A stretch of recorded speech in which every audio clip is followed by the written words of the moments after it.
When you first hop on a 125 two-stroke and crack the throttle, you're likely going to be a bit confused. People always say how aggressive and scary two-strokes are, but the 125 just kind of bogs when you twist the throttle. They truly do feel quite powerless on the low end. They don't really have much luggability, and at first glance, it makes sense why they get deemed underpowered by a lot of people.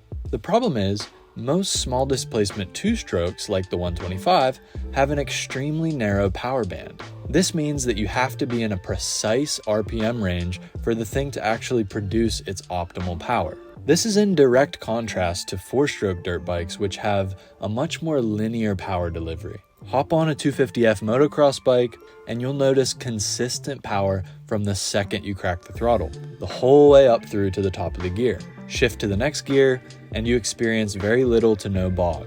This makes four-stroke race bikes very useful tools on the track and the trails. Predictable power allows you to tractor yourself out of sticky situations even if you're not in the optimal gear. You also don't have to rely on feathering the clutch as much. That sounds pretty awesome, right? Yeah, sure it is. Until you find yourself in a situation where you actually need to have really good clutch control and gear selection skills. The truth is, if you only learn how to ride on four strokes, there's a high chance you never learned how to use these techniques properly. So yeah, of course, if you hop on a 125 two-stroke, you're gonna be saying, what the man, this thing is lame.